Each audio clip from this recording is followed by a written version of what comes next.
Oh, Toastmasters. Yes. And Myron. Now, this was Myron's second speech out of the Competent Communicator Manual. So he's very early on in the Competent Communicator goal.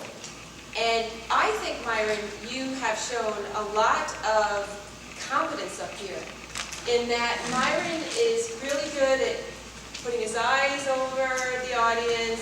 He expresses a lot of confidence when he's up here. He has a very kind of firm and commanding voice. I think it's very easy to understand what he's saying. So I think you have a lot of things in place.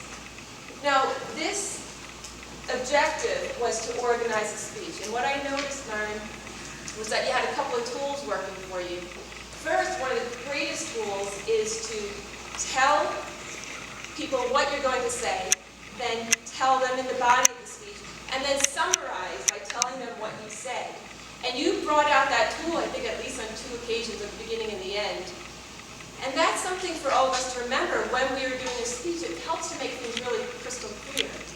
The other tool that Myron used was the acronym. Does anybody remember what that was, the name, off the top of your heads? Okay, but did you have to look? So one of the advantages of an acronym is to be able to kind of keep it in your head. So goal mass might have been a stretch for a few people. The other problem, I think, with the goal mass is that it was a bit long for a 5 to 7 minute speech. So that you have to go in and hurry up and go up with G and then the O and then the L and the M and so on. And I found that you spent a lot of time, I think, on G, and then you had to rush it up towards the end. But those are 2 very good tools for organizing a speech. A couple of things that I think you can improve. One is your opening. I think instead of saying, how's everybody doing tonight, it's better to go in onto your speech. What do you really want to grab people with about your speech?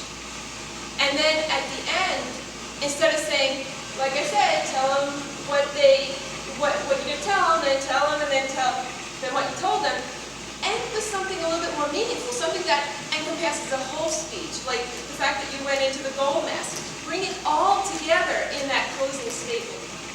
But Myron, I think that this speech was an excellent example of what you can do with the Competent Communicator Award, because this was only speech number 2, and you're showing a lot of confidence already.